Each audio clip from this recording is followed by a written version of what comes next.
Bom estar na casa do Senhor essa noite. Saber que o pastor Alex propôs o tema de maturidade, né? E ele tem vindo falando nessa série de mensagens sobre maturidade. É um tema necessário, né, para os nossos dias, e eu quero permanecer nessa linha desse tema. Abre a tua Bíblia comigo no livro de 1 Samuel, capítulo 6.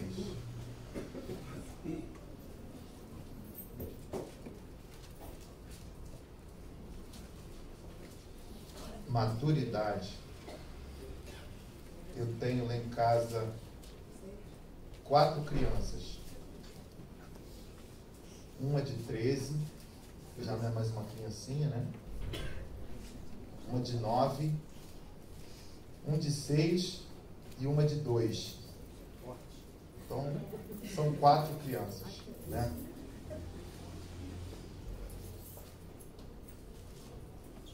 Você achou? Diga amém. Amém. Vai para o versículo 13.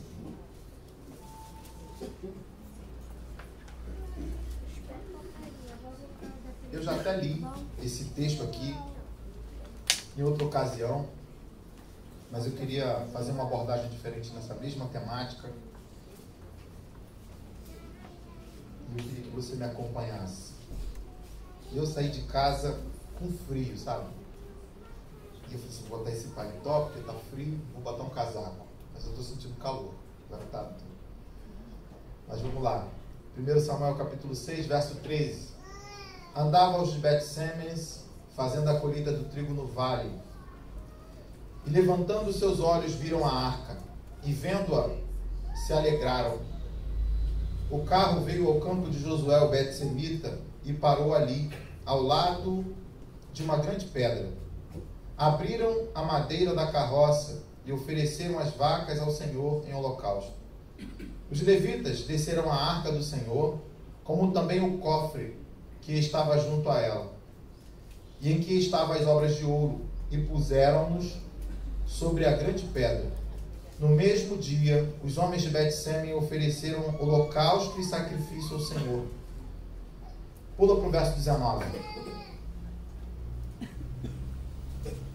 O Senhor, porém, feriu os homens de Bet-Semes, porque olharam para dentro da arca do Senhor. Matou do povo 70 homens. O povo se entristeceu, porque o Senhor fizera tão grande morticínio entre eles.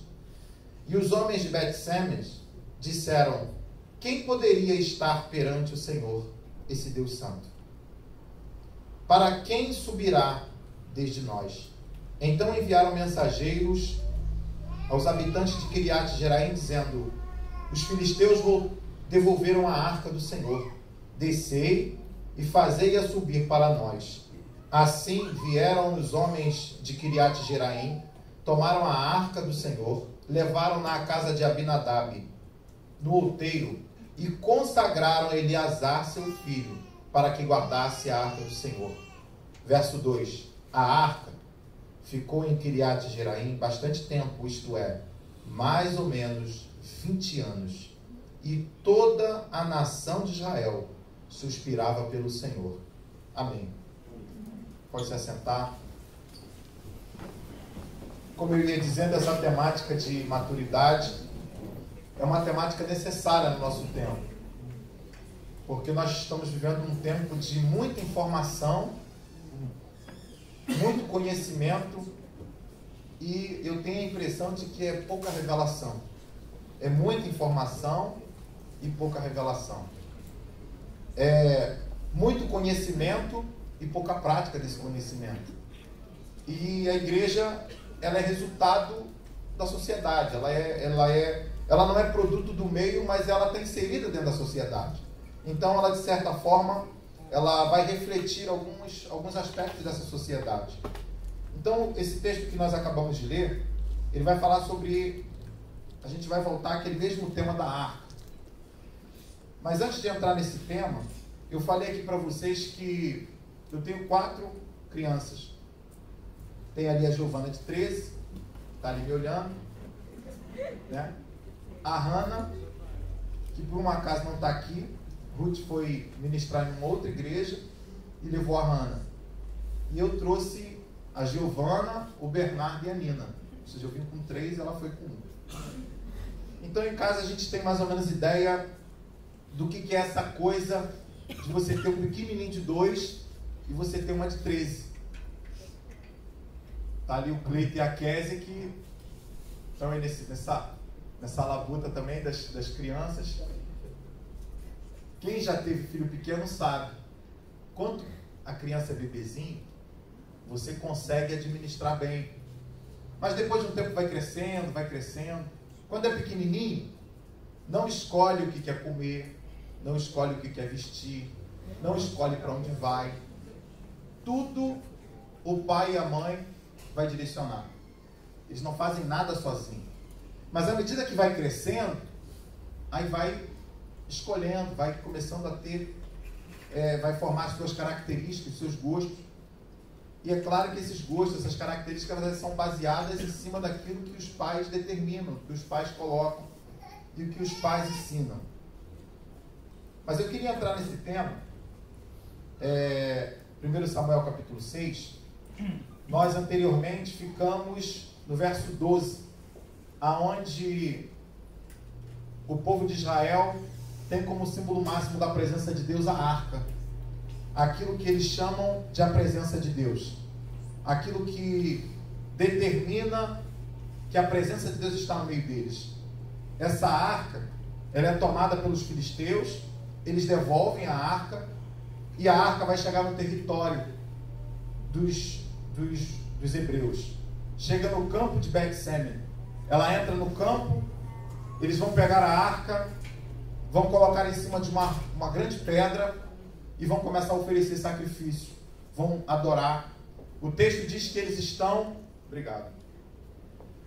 eles estão na colheita do trigo, eles estão colhendo o trigo, e aí de repente eles veem a arca chegar. O texto diz que eles levantam a cabeça e param o que estão fazendo e vão pegar a arca, vão para a arca. A gente vive hoje numa sociedade muito competitiva, onde cada dia se exige mais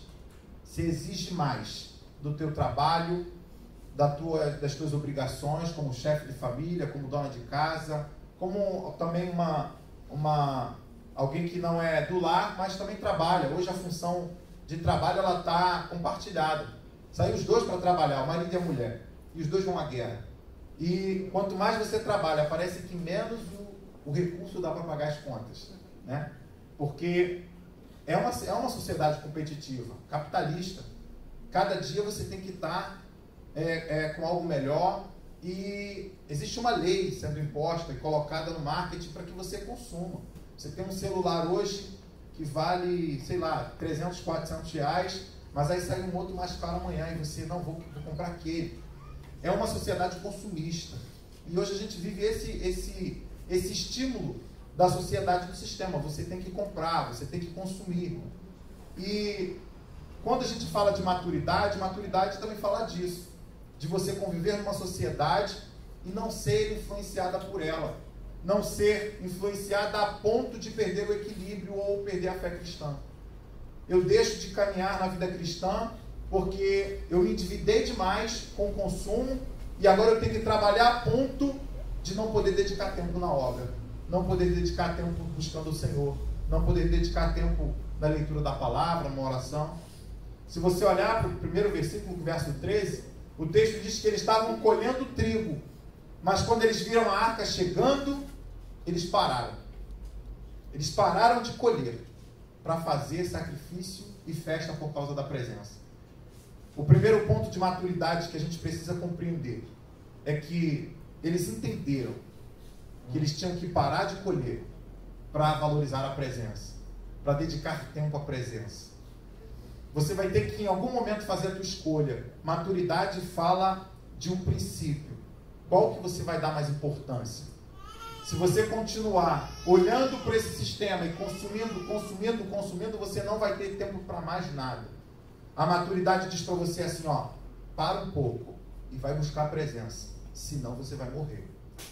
Para um pouco e vai buscar Deus, porque senão você vai falir. Não, mas eu vou falir trabalhando, vai. eles pararam de colher o trigo e pegaram a arca assim, agora é hora de parar de colher e é hora de sacrificar. Maturidade fala de saber o tempo de parar para ouvir Deus. Maturidade fala do tempo que você para e diz assim, não, já trabalhei o dia inteiro, a manhã inteira, a tarde inteira, agora eu vou para a casa do Senhor. Ah, mas hoje não tem culto. Agora eu vou para minha casa, vou tomar meu banho, vou abrir minha Bíblia, vou fazer o meu devocional. Tem gente que faz cedo antes de sair, tem gente que faz quando chega, mas você precisa dedicar tempo para buscar a presença de Deus. Glória a Deus. Os de Bet-Semes pararam, disseram assim, olha, quem está vindo é a presença, é a arca, é o símbolo máximo, é onde Israel ouve a voz de Deus. E aí, o que me intriga dentro desse texto e dentro do nosso contexto, é que ninguém mais quer parar para ouvir a voz de Deus. Não se ouve a voz de Deus. E aí, a gente vai ouvir as coisas mais... Hoje é esquisito você perguntar para alguém que está se preparando para casar, ou noivo, se ela tem a direção de Deus para aquele casamento. Ela vai dizer assim, não, eu escolho e Deus abençoa. Eu escolho e Deus abençoa. Mas sabe, eu percebo que quando a gente começa a achar que decide para que Deus abençoa, é porque a gente perdeu a comunicação. A comunicação está distante. A pessoa está tão envolvida na sua própria vida, que ela esqueceu de que a vida de Deus faz parte da vida dela. E aí ela começa a não ouvir Deus mais em nada. Ela pensa, não, eu vou fazer e Deus vai abençoando. Se nós tivermos a sensibilidade de ouvir Deus, Deus fala no relacionamento conjugal, Deus fala na compra de um automóvel, Deus fala numa porta de emprego, Deus, Senhor, é para entrar ou não? Existem casos óbvios na Bíblia de que eu e você diríamos, claro que é para ir. Davi vai perder a família dele em Ziclag. Ele chega lá, a cidade está destruída. Levaram tudo, família, queimaram tudo, os bens, levaram tudo que ele tinha, toda a família. Os homens começaram a chorar. Iam apedrejar Davi, mas ele se fortaleceu no Senhor, chamou o sacerdote e pediu orientação a Deus. O que a gente vai fazer? A gente persegue eles ou não? Se eu e você estivéssemos no lugar dele, diríamos, é claro que tu vai ter que perseguir tua família. Tua família, tu vai deixar para lá? Olha, Davi, me desculpa, mas independente do que o Senhor diga, eu vou perseguir minha família, porque eu perdi. Qualquer um perseguiria. Mas ele para pedir uma direção a Deus. Quando falta comunicação e sensibilidade, a gente começa a atropelar as decisões que deveriam vir de cima. Maturidade fala de ter paciência para esperar Deus falar. Deus já falou? Não. Então por que você está fazendo? Deus já falou? Não. Por que você está decidindo?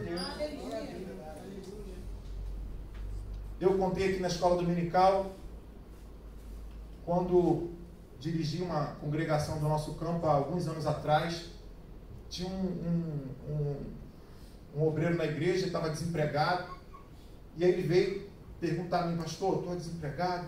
Sim. Pastor, abriu uma porta de trabalho. Se a porta de trabalho, está desempregado, qual é o óbvio? Vai trabalhar, meu filho. Está desempregado, apareceu.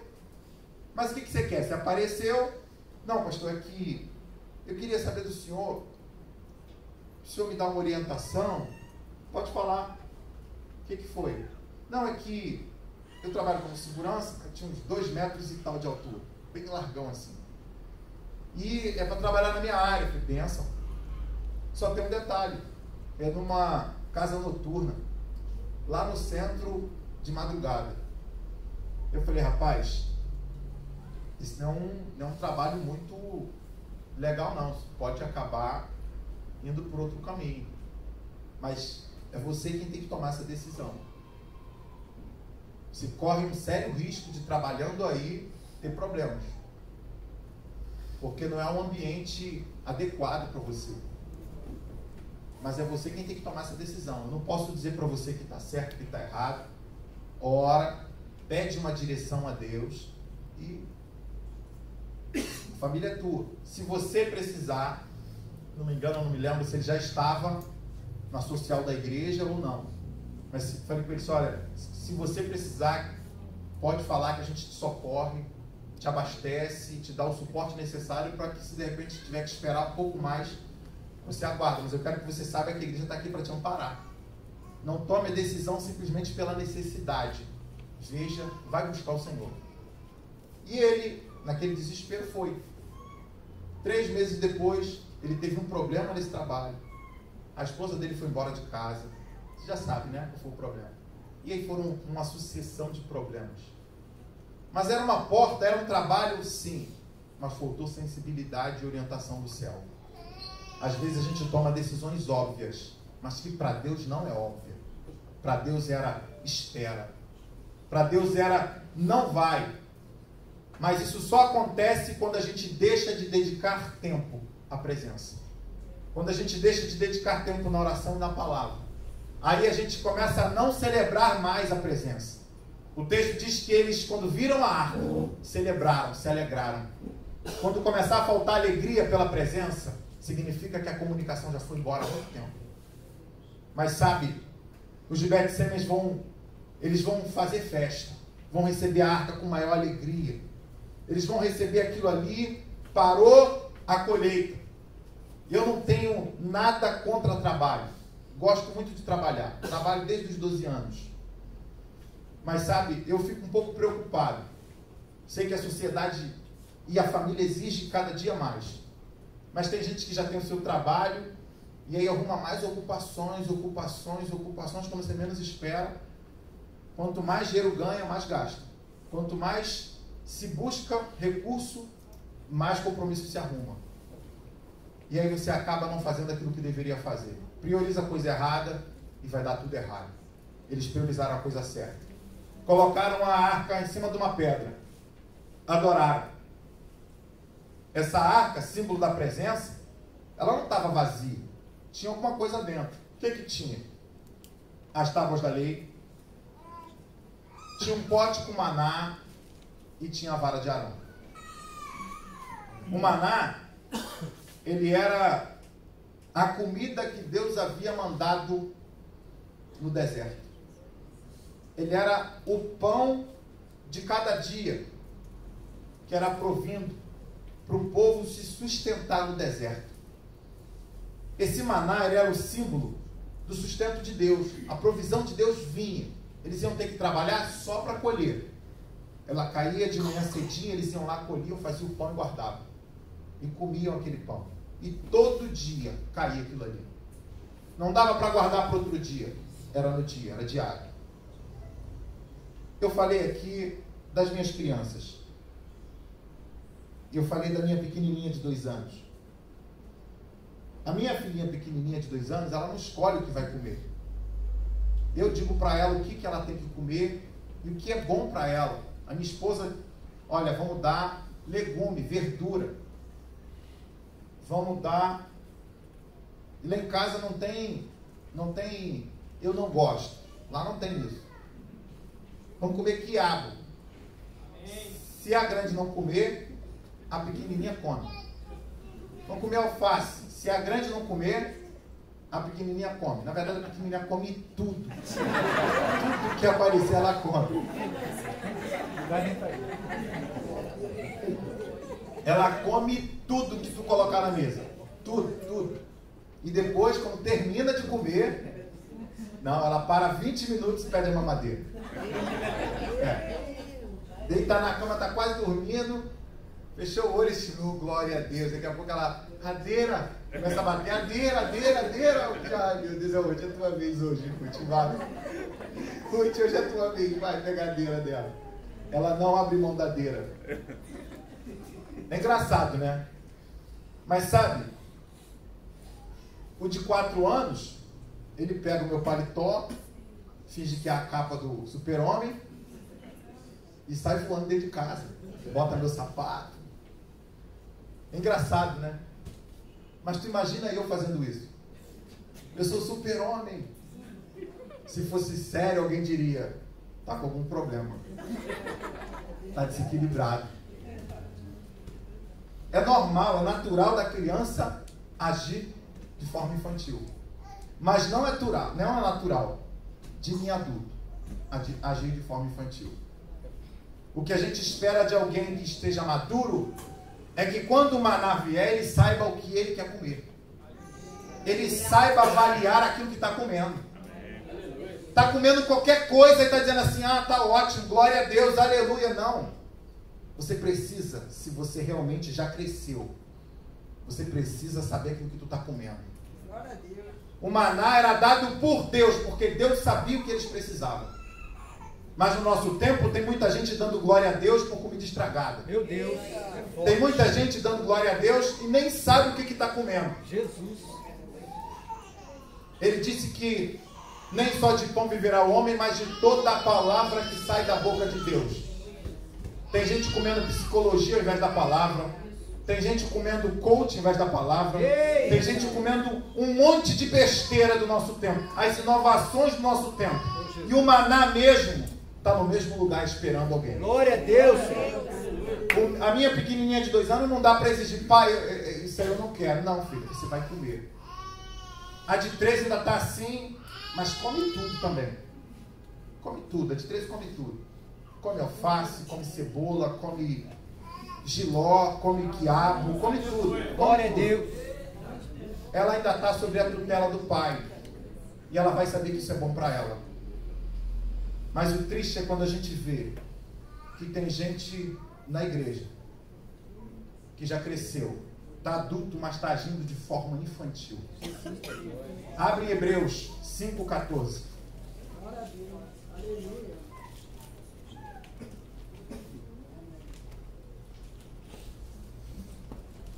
Mas o mantimento sólido é para os perfeitos, os quais, em razão do costume, têm os sentidos exercitados para discernir tanto o bem como o mal. O mantimento sólido está tratando de quê? De comida. Ele está falando que quando a gente tem as faculdades exercitadas, ele está dizendo que o exercitado não bebe mais leite. O primeiro aspecto de alguém que amadureceu, ele sabe avaliar aquilo que come.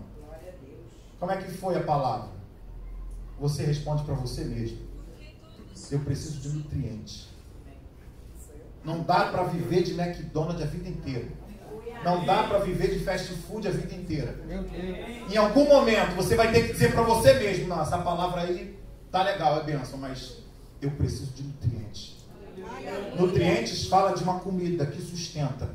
Eu nunca vi um pai criar uma criança a vida inteira no McDonald's e ela ser saudável. Eu nunca vi. Você não vai fazer isso com o teu filho. Imagine se você todo dia der batata frita para o teu filho. Como é que ele vai ficar? Tá forte. Tá forte. Tá nada. Tá doente. O maná estava na arca porque ele era o símbolo daquilo que a gente deveria comer. Era o pão que vinha de Deus. Tu sabe avaliar aquilo que tu come? Ou tu come qualquer coisa que tiver na mesa, dá glória a Deus e não está nem aí? Maturidade fala de saber apreciar aquilo que se come. Saber avaliar, ter critérios. Mas só dá para ter critérios quem tem princípios. Se você não tiver princípios, você não consegue avaliar. O pai te ensinou a comer jiló? Então tu vai comer jiló, vai ser sustentado pelo jiló. Foi amargo, mas fez bem. Por quê? Porque o pai te ensinou. Mas para ter princípios, aí a gente pula as tábuas da lei. As tábuas da lei eram mandamentos de Deus para aquele povo. Aquele povo que veio do Egito, ele era um povo escravo. Eles não tinham princípio nenhum de espiritualidade, de conhecimento cultural, daquilo que Deus queria. O conhecimento cultural que eles tinham era do Egito. Mas Deus estava implantando neles uma nova cultura. Deus estava colocando dentro deles o princípio da fé. Jericó vai ser a semente da fé no coração daquele povo. Deus vai derrubar as muralhas e vai dizer, olha, a partir de agora vai ser assim. Vocês vão me obedecer e eu vou na frente de vocês derrubando muralhas. Mas a gente vai pegar em arma? Não, eu vou fazer. É só obedecer. E aí o povo vai começando a aprender a obedecer a Deus. Mas Deus vai deixar princípios a lei, estavam na arca exatamente para trazer um norte para aquele povo. Isso aqui você faz, isso você não faz, isso você faz, essas são as regras, esses são os princípios. Quem viveu por aqueles princípios entrou na terra prometida. Quem não viveu, sinto muito. O problema é que você só consegue ter critérios se você tiver essa palavra. Se você tiver essa palavra, você fica firme, forte. E aí tem outro detalhe. Já pegou alguém que está comendo porcaria sempre? E aí normalmente ele tem algum problema de saúde, está um pouco mal. E aí empurra ele, dá uma encostada assim nele, assim, Quem vai no futebol aí fala de tronco, né? Dá um tronco nele assim para ver se ele fica em pé. O cara cai lá igual uma banana. Diz, eu nem te encostei, cara, tu caiu. Não, mas você... Poxa, pensei que tu estava em pé. Quem está enraizado nos princípios está firme para sustentar qualquer vento. Quem tem raízes nos princípios, que é a palavra, está firme. Teve um problema na igreja. Ganhou um tronco do irmão. Aonde? No futebol não, na igreja mesmo. E aí? Você esborrachou igual uma banana podre ou está firme? É aí que a gente sabe se o cara tá. Se o cara tem lei dentro da arca ou se a arca está vazia. Já ouviu a palavra melindroso? E está rindo por quê? Já viu um crente melindroso? Deus respeita quando a gente fica triste. Ficar triste faz parte. Você é ser humano. Abaixar a cabeça, recuar, mas voltar. O problema é que tem gente que tem um problema, muda de igreja, mas não tem marcha ré. Eu dou glória a Deus porque muita gente aqui no carro tem marcha ré. Eu vou voltar. Eu vou dar a volta. E se você perceber, você vai conhecer diversas pessoas que em pouco tempo já mudaram de igreja várias vezes. Está fazendo o que é que eu vim da Batista, passei na Universal, passei na outra Bleia, passei na... Mas por que tu faz isso? Porque em cada igreja ela tem um problema, ele tem um problema diferente. E vai mudando de igreja para igreja. Porque não tem princípios. Aquele que tem princípios, ele fica. Ele está enraizado em algum lugar. E aí Deus vai fazer florescer. Ah, meu irmão, vai fazer florescer. O problema é que quando não tem palavra, quando não tem princípio, ele é melindroso. Qualquer palavra já derruba. Você tem até o direito de ficar triste, mas você não tem direito de se desviar. Você tem direito de se afastar para se recuperar, mas volta para frente de batalha. O que tu está fazendo aqui? Olha, fizeram uma comigo, mas vamos embora, vamos continuar caminhando. Vamos continuar caminhando. Maturidade e ter a lei é a capacidade de ser ofendido e permanecer. É quando alguém tenta te ofender ou te ofende e tu permanece. Pô, me ofendeu aí, doeu, mas vamos embora, caminhar, já estou acostumado com isso. Vamos caminhar. Vamos caminhar. É necessário que venha um escândalo. Vai vir, fica tranquilo. Em algum momento vão te ofender. E se não ofenderam ainda, se prepare. Porque isso precisa acontecer. Não, pastor, ainda não fizeram uma fofoca com o meu nome. Ainda não me caluniaram. Pastor, ainda não pode. Graças a Deus, eu ainda não passei por nenhuma situação adversa na igreja. Eu queria te dizer uma coisa. Maturidade fala de permanecer em meio a tudo isso. E se tu não sofreu isso ainda, se prepare. Se prepare, porque é necessário. É necessário. É necessário. Porque a gente só vai saber se tu está firme ou não quando alguém te testar. E aí não vai ser o inimigo. É Deus mesmo. É Deus mesmo forjando o teu caráter. Você recebeu a palavra, recebeu. Está quanto tempo recebendo? Há anos. Aí Deus fala assim, agora é a hora de provar. Dá um tronco aí para ver se cai. Caiu. Mas vamos esperar para ver o que acontece. E levantou. Voltou para a posição. Deu uma charré. Está vivo. Então está firme. a palmeira vai ventar, vai lá no chão e volta. Aleluia. Passou o vento, saiu do lugar não. Até deu uma afastadinha, mas voltou. Então tem lei. As tábuas estão no mesmo lugar. Dentro da arca tinha o maná, tinha as tábuas da lei e tinha a vara de Arão. A vara de Arão fala de autoridade.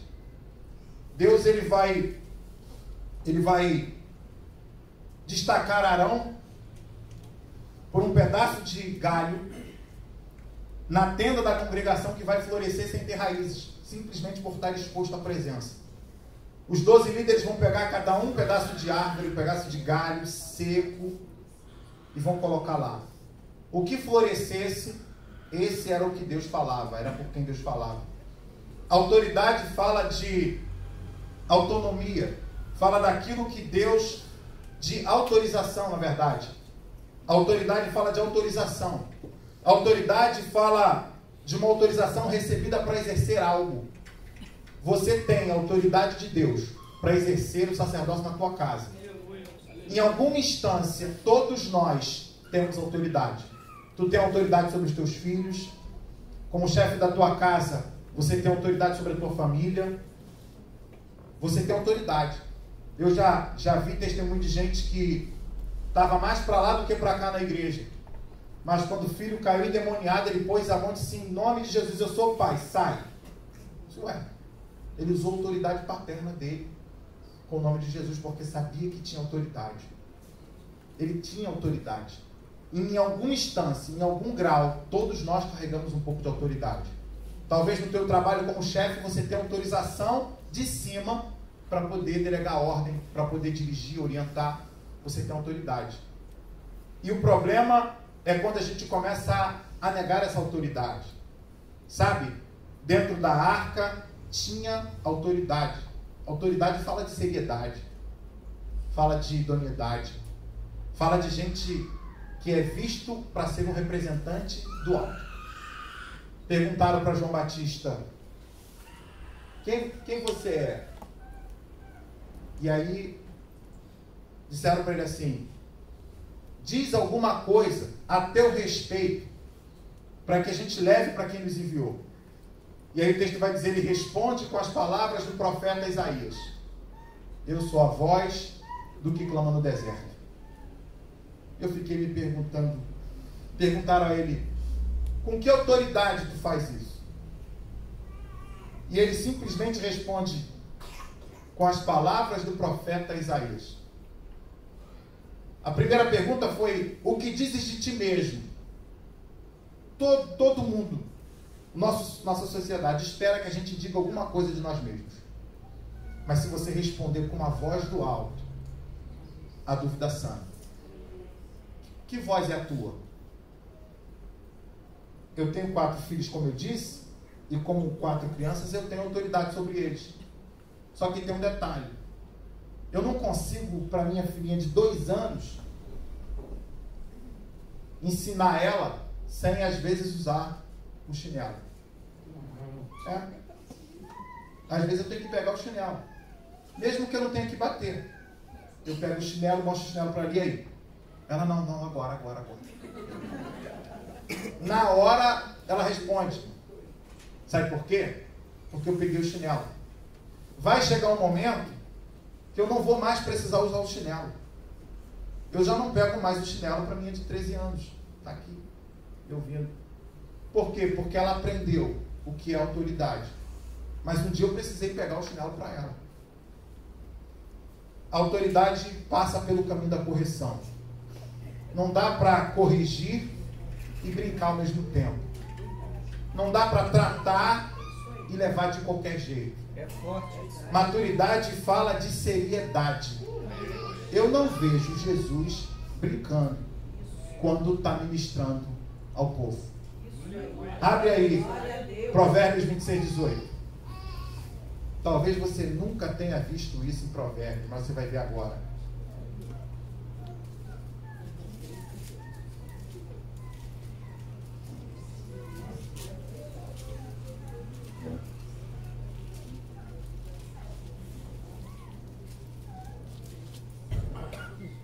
Achou? Provérbios 26, 18. O que diz? Como o louco que solta faíscas, flechas e mortandades. Assim é um homem que engana o seu próximo e diz... Fez o quê? Por brincadeira. Mas parece que isso é algo que a gente está sempre fazendo com alguém, não é? Quando você faz isso, você compromete a tua autoridade. Não é problema brincar. Mas eu não posso. Já, mais um, obrigado. Nem usei o que estava aqui. Quando você faz isso, você compromete a tua autoridade. Brincar não é o problema. Eu sento com as minhas 4 crianças na sala, às vezes. Eu começo pela pequenininha e começo a fazer cosquinha nela. Quando ela começa a dar gargalhada, o Bernardo chega. Quando ele começa a dar gargalhada, a Hannah chega. Quando ela começa a dar gargalhada, a Giovana chega. 13 anos. Ela para perto e fica assim de longe olhando, esperando eu puxar ela para brincar. Mas quando eu tenho que corrigir, eu não vou rir. Quando eu tiver que representar alguém do alto, eu não posso rir. Eu não posso esconder a vara dos meus filhos. Eu não posso esconder a correção das minhas crianças. Senão eles não vão me respeitar amanhã. Quando eu era pequeno, eu respeitava meu pai por medo. Porque eu sabia que se eu não fizesse, ele ia me jantar. Mas depois que eu comecei a crescer, 12, 13, eu olhei para o meu pai e falei, quero ser igual a ele. Eu já não o respeitava mais por medo, não obedecia por medo, mas porque eu via nele uma autoridade. Eu queria que você entendesse como funciona a autoridade na Bíblia.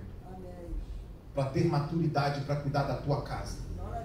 Para ter maturidade para cuidar da tua vida cristã. Senão, você vai ser um eterno brincalhão. Vai ser um eterno... Mas e aí? Eu até reconheço, mas não vejo autoridade. Dentro dessa arca tinha maná, tinha lei e tinha a vara de Arão.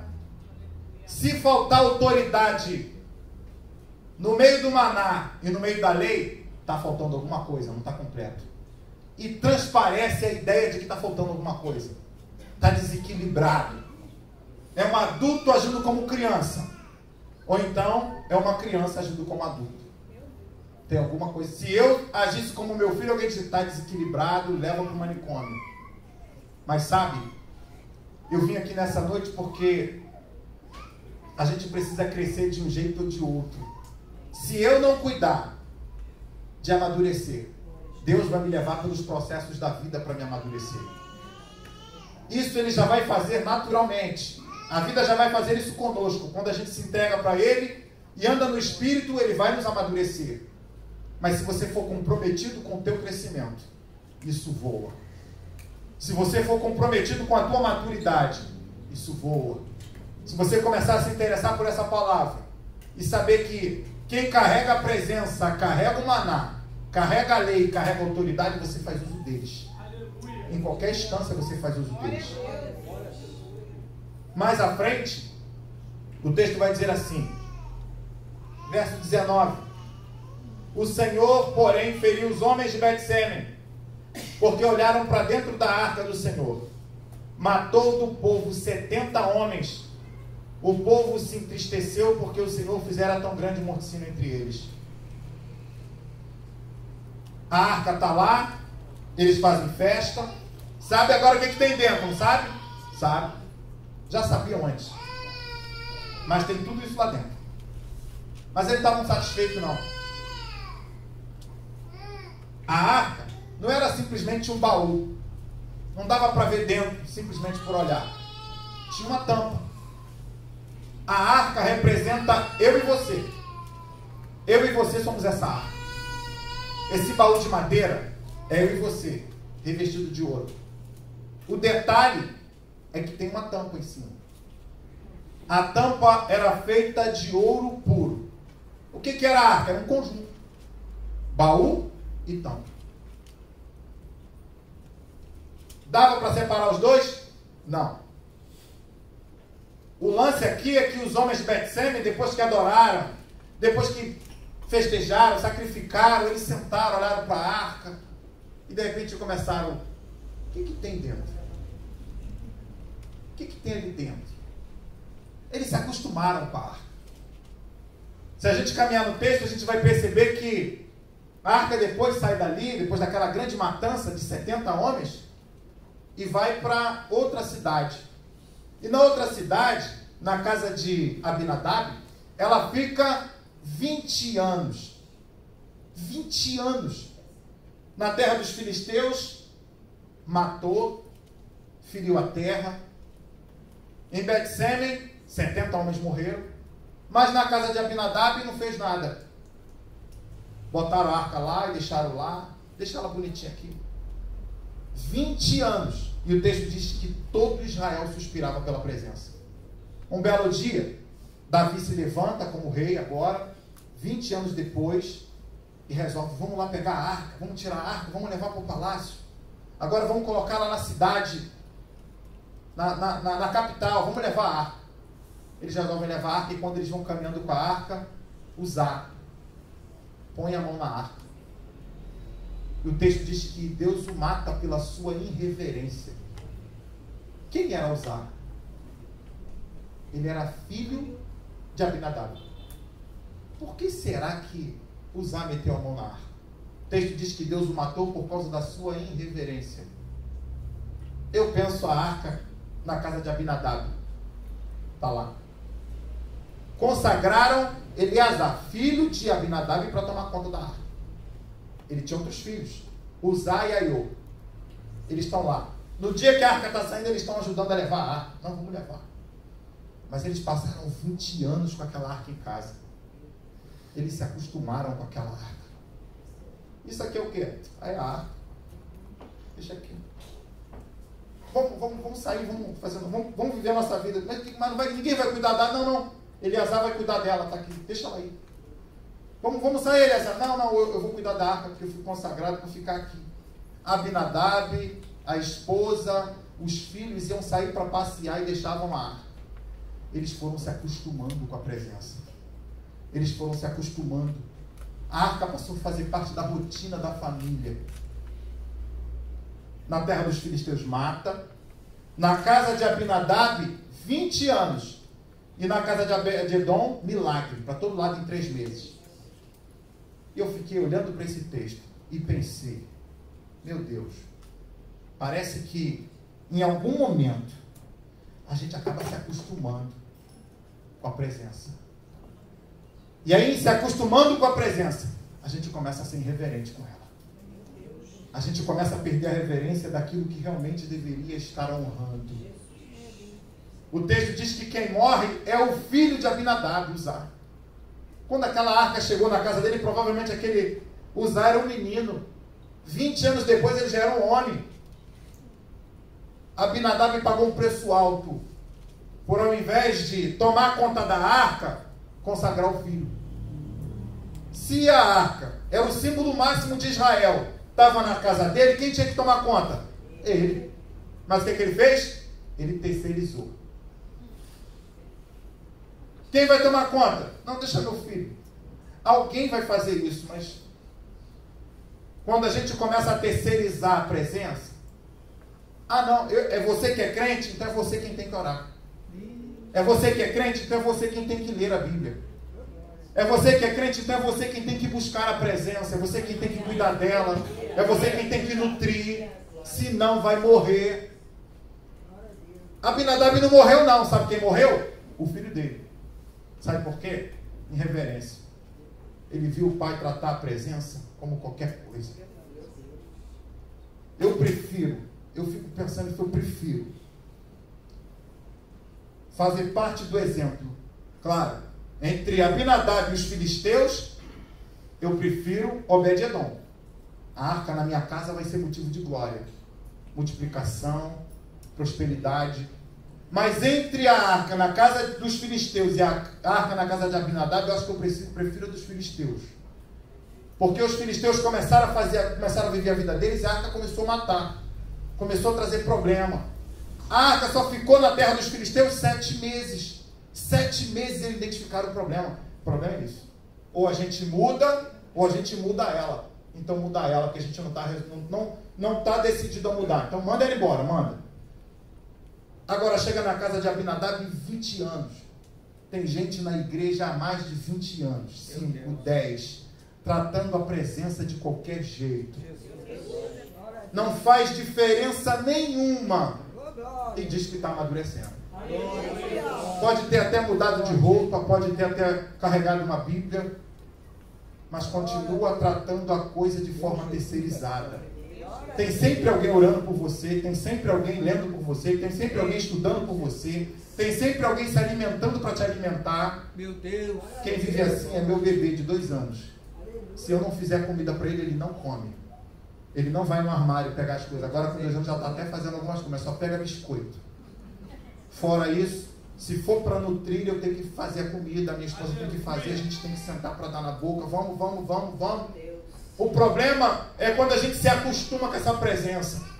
Passa 5, passa 10, 15, 20 anos e nada muda. Tem alguma coisa errada. Jesus tem misericórdia. Vai continuar terceirizando a presença até quando? Maturidade fala de responsabilidade. É você que tem que se comprometer com a tua vida espiritual. Não dá para já ficar sempre jogando para os outros. Você tem que dizer, não, agora é comigo. Já que chegou na minha casa, eu vou tomar conta. Pai, deixa eu fazer. Não, filho, fica aqui do lado e vê o pai fazer. Quando você tiver um pouquinho mal, você vai aprender a fazer. Mas agora é a minha vez, deixa eu fazer. Deixa eu fazer. Eles foram irreverentes. Os de Bet-Semes, 70 homens. A arca estava lá. Começaram a olhar para a arca. Se acostumaram. Está lá, ó, se acostumaram. Olharam para a arca. Puxa vida, o que será que tem dentro? Hein? Vamos tirar a tampa para ver. Afastou a tampa, morreu. E eu fiquei pensando, depois do 10º morto ao lado da arca. Tinha 10 em volta assim já. Tinha 10. E aí um viu lá, ia lá, puxava. Morreu. Eles caíam ao lado da arca. 70 homens mortos.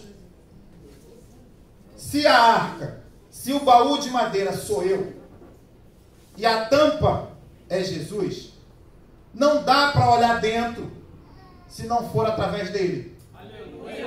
Não dá para olhar dentro, se não for através dele. O problema é que a gente quer olhar dentro e ficar vivo. Aí não dá. E me explica, quem é a arca agora? Quem é essa arca? Fala para mim. Responde para mim, quem é essa arca? Somos nós. Na última vez que eu falei sobre o cofre. Mas falando da arca, tem um detalhe. O cofre fala de mim mesmo, do que tem guardado aqui. Mas a arca fala do outro. Maturidade fala de como eu trato o outro. Porque se eu olhar para Oséias, sem ser pela tampa, eu vou descobrir o que tem dentro. O que tem dentro, Oséias? Ih, rapaz, eu achei que tinha mais maná, não tem tanto não. Deixa eu ver. Eu achei que tinha mais lei, mas não tem tanta não. Eu achei que tinha mais, mas não tem. Mas tem gente tirando a tampa de onde não era para tirar. Olhando para o outro, removendo a tampa e carregando morte em si mesmo. Tem áreas da tua vida que estão mortas. Porque tu está tirando a tampa de gente que não era para tirar. Mas como assim? É o pastor, é o marido, é o professor, é o chefe. Você está tirando a tampa. A tampa é Cristo. Se você enxergá-lo pela tampa, você vai dizer, está perfeito. Está completo. Porque se ele disse que tem, tem. Se a palavra diz que está aí, está aí. Eu não preciso conferir. Eu não preciso olhar. Você só precisa crer. Tem gente que tira a sua própria tampa e diz assim, eu não sou ninguém. Começa a se enxergar pelos seus próprios olhos, ao invés de se enxergar pelos olhos dele. E aí, o que você é? eu não sou nada, eu não sou ninguém, eu não posso nada. Realmente não pode. Mas se a palavra diz que pode, se a palavra diz que é, se a palavra diz que vai, acredita. Para de tirar sua própria tampa e se enxergue a partir daquilo que Ele está te mostrando. Se você se enxergar a partir do que tem em cima, que é a tampa, você não vai morrer. Tem gente que está carregando morte na área emocional, na área financeira, está carregando morte em algumas áreas da vida e não sabe, porque já se acostumou com a presença e aí resolveu tirar a tampa. Mas sabe, hoje é o dia de colocar a tampa no lugar. Fica de pé comigo. Aleluia!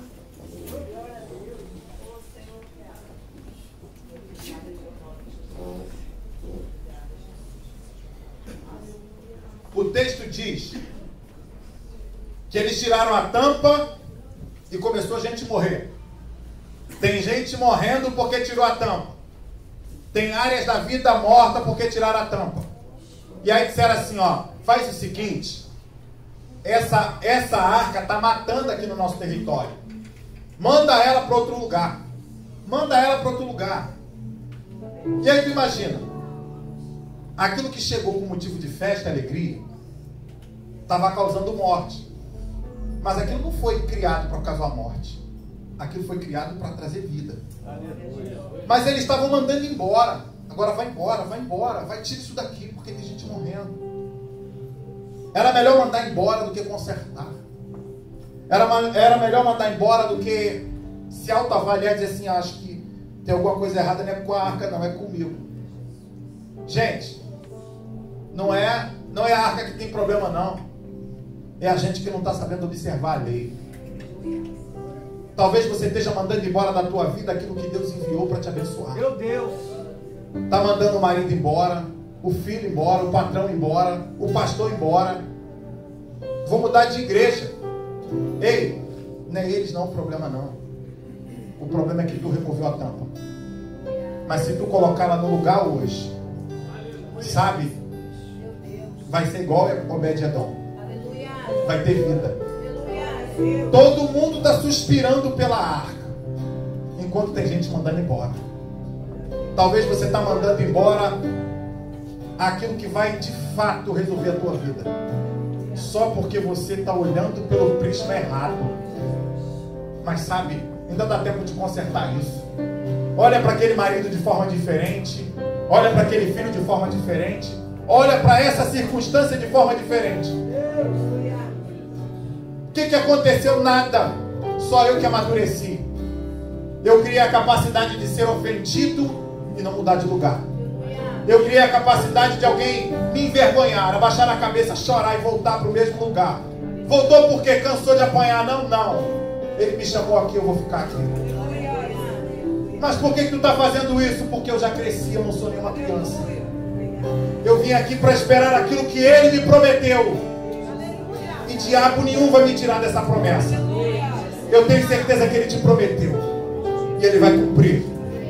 Mas cabe você e eu amadurecermos para esperar isso. Criança vai ficar de um lado para o outro. Apanha aqui, apanha ali. O que houve? Fizeram bullying comigo. Eu vou lá resolver. Não. Permaneça. Permaneça debaixo de afronta. Permaneça debaixo de calúnia. Permaneça debaixo de problemas adversos. Pastor, não tem mais como ir à igreja, acabou o dinheiro, vai a pé. É longe, sai mais cedo. Pede carona. Se humilha, mas faz aquilo que Deus te chamou para fazer. Faz aquilo que Deus te chamou para fazer. Eu não tenho mais condições, pastor, de fazer. Não é comigo que você vai acertar a conta, é com Ele. Você não deixa de ir para o trabalho porque te falta um casaco ou uma camisa. Você dá teu jeito, não dá? Então, para receber a promessa, você vai ter que dar teu jeito para obedecer. Obedece de qualquer jeito. Preza pelo aquilo que tem dentro. O que tem dentro? É maná, é lei e autoridade. Está aí dentro. Pastor, mas eu ainda não usei. Calma, que na hora certa você vai usar. Deus vai te amadurecer para usar. Deus vai te fazer crescer para usar. Mas você precisa permanecer. Permanece na igreja, permanece na família, permanece no trabalho, Não deixem te remover do teu lugar por causa de afrontas ou por causa de tempestades. Permaneça no mesmo lugar onde Ele te chamou. Aí Ele me chamou, eu estou quase falindo, mas não foi Ele que te prometeu, então continua. Porque o contrato certo está vindo aí. A assinatura certa está vindo aí. Ele só está esperando para saber se tu suporta. Fica! Enquanto Ele está te chamando. Fica! Está difícil, mas fica. Maturidade fala disso. Ninguém abandona a casa porque ficou difícil. A porta vai abrir, calma. As coisas vão melhorar, calma. Calma. Quem é adulto já aprendeu a passar diversos governos. Governo bom, governo ruim, governo bom, governo ruim. Mas e aí, deixou de viver? Não. Está desistindo da vida. Tem gente querendo se matar. Hoje tá demais. Eu vou me matar porque fali, porque quebrei. Ei, deixa Deus te amadurecer hoje. E permanece vivo para viver a promessa que Ele te fez. Não desiste não. Não desiste não, que está vindo aí o que Ele te prometeu. Curva a tua cabeça, fecha os teus olhos. Hoje pode estar difícil. Tem gente dizendo que está morrendo por causa de você, não tem problema. Em algum lugar tem alguém suspirando pela tua presença. Em algum lugar alguém vai dizer assim: não serve para você, mas serve para mim. Traz para cá. Deus vai te levar para o lugar certo, para o lugar de honra, para o lugar onde você vai trazer vida, mesmo que não tenham visto isso em você. Deus vai te honrar. Espírito Santo, eu quero te louvar nessa noite, te bendizer. Oh Deus, Tu és o Deus que cuida de nós. Derrama bênçãos, mas também corrige, mas também chama a atenção, mas também exorta. Eu te suplico, Senhor, estende a Tua mão sobre nós e nos ajuda a colocar a tampa no lugar. A nossa tampa, a tampa do nosso irmão. Tira toda a morte, Senhor, e ministra a vida sobre nós. Vai colocando no lugar a vida emocional, a vida financeira, a vida ministerial. Vai trazendo vida, Senhor. Oh Deus, sobre casas nessa noite, sobre famílias. Vai trazendo vida. Não queremos nos acostumar com a Tua presença, Senhor. Oh Deus, não nos deixe cair na rotina. Vem com Teu Espírito, nos ajuda.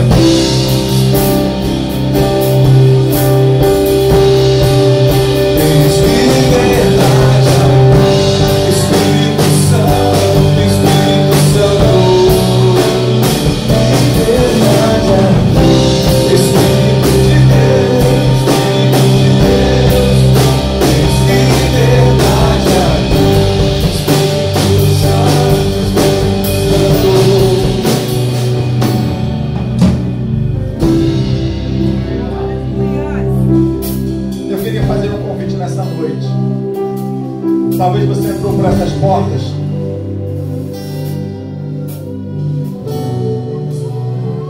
e você sabe que em alguma área você está vivendo morte. Tem alguma área na tua casa, na tua vida, que você diz assim: podia ser melhor.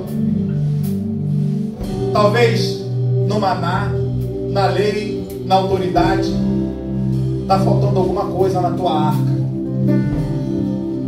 Eu queria te convidar aqui à frente, queria orar contigo. Você que sabe que Deus te fez promessas e que você ainda não viveu. Pastor, eu queria viver um pouco mais isso que Deus tem para mim. Eu me acostumei com a presença, já não estou mais orando, já não estou mais buscando como deveria. Eu já me acostumei, pastor, já me acostumei. Sabe? Ele vai colocar a tampa do lugar hoje. Você vai parar de terceirizar o interceirizável. Ele te chamou para fazer, é você quem tem que fazer. Mas hoje tu vai refazer tua aliança com Ele, vai refazer o teu pacto com Ele, vai dizer: Senhor, ninguém vai cuidar da tua presença, quem vai cuidar sou eu. Eu não vou depender mais de ninguém. Eu preciso da tua presença para mudar a minha história. E Deus vai mudar histórias aqui hoje. Estende tua mão para cá. Existe alguém aqui na frente que está retornando para os caminhos do Senhor, está refazendo a sua aliança com Deus? Levanta a mão. Tem alguém aqui na frente que está refazendo a sua aliança com Deus? Levanta a mão. Estende sua mão para cá. Vamos orar. Espírito Santo. Oh Deus, estão aqui os teus filhos, Senhor. Oh Deus, que reconhece que talvez tenham tirado a tampa do lugar, que talvez tenham olhado pelo prisma que não era para olhar. Oh Deus, traz vida para a casa dos meus irmãos. Ah Deus, ninguém aqui vai se acostumar com a tua presença, Senhor. Oh Deus, vamos reverenciá-la, vamos adorar, Senhor, vamos sacrificar, vamos entregar o melhor, Pai. Oh Deus, porque é a tua presença, é a tua presença, Senhor. E quem sabe tratar a tua presença, Senhor. Oh Deus, tem abundância, tem, Senhor, prosperidade, tem vida. Estende a tua mão hoje e começa a trazer vida, começa a trazer vida espiritual, e faz alianças, Senhor. Oh Deus, e ministra o teu sobrenatural. Eles vão caminhar, Senhor, e cada passo que vão dar, oh Deus, vai acontecer milagres. Cada caminhar, Senhor, faz amadurecer a cada um, Senhor. Nos ajuda a amadurecer a cada dia, porque precisamos, Senhor. Precisamos crescer para cima e para baixo. Precisamos crescer nas raízes, Senhor, que tocam as águas dos teus rios. Vem com o teu Espírito, Senhor. Oh Deus, nos faz crescer. Oh Deus, para ser melhor para te servir, para ser melhor para a família, para ser melhor para o ministério, para a igreja. Vem com o teu Espírito, Senhor, e ministra a vida, porque precisamos de ti, Senhor. Para a glória do teu nome, assim nós oramos, Pai. Nós oramos em nome de Jesus, Senhor. Em nome de Jesus. Tens liberdade aqui, Espírito de Deus. Tens liberdade aqui, Espírito Santo, Espírito Santo. Tens liberdade aqui.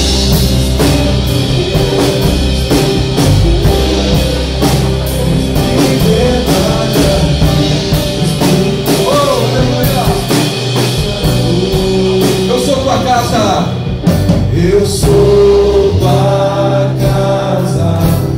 tua morada. Eu sou teu lar. Muda as coisas de lugar. Muda as coisas de lugar. Eu sou tua casa, tua morada. Eu sou teu lar.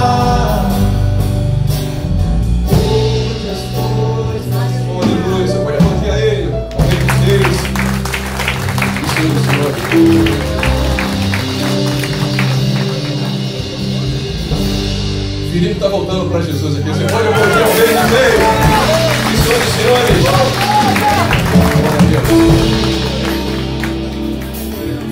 Essa é a melhor escolha que você fez na sua vida. Retornar os caminhos do Senhor. O mundo nos oferece muitas coisas, mas o Pai nos oferece muito mais. Amém? Seja bem-vindo à nova família aí. Tá bom?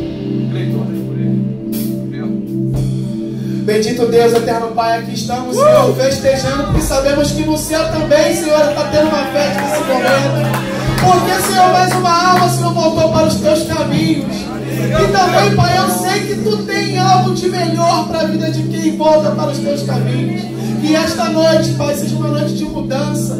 Não somente, Pai, na área espiritual, mas em todas as áreas, porque, Senhor, Tu és um Deus pleno. Tu não só mexe em uma área, Tu mexe em todas as áreas. E que Tu venha mandar os Seus anjos, Pai, para ajudá-lo a permanecer nos Teus caminhos, permanecer perseverando, e que nenhum ataque do inferno possa, Senhor, vencer contra a vida do Teu Filho. Que ele possa permanecer, Pai, indo em direção aos Teus caminhos. Em nome de Jesus. Agora declara agora para Deus ouvir. Diga. Eu, Filipe, estou hoje declarando que o Senhor Jesus tomou as rédeas da minha vida. E declaro com toda a fé que eu tenho, em nome de Jesus, amém. Aplauda o Senhor!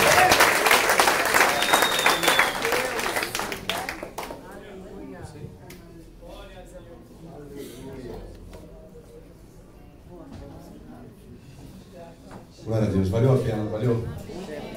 boa palavra do pastor Anderson. Deus continue abençoando ele cada vez mais. Ezequias, vem cá para você escuta aqui, orando, dando a bênção apostólica. Paz do Senhor para a igreja. Deus Todo-Poderoso, te louvamos e te bendizemos, Senhor, por este momento. Te agradecemos, Senhor, por esta palavra de vida que tu trouxeste à tua igreja. Deus, ser com teus filhos, guardando, Senhor, no caminho e no seu dia a dia. No nome do Senhor Jesus, eu te peço a tua bênção sobre todos nós.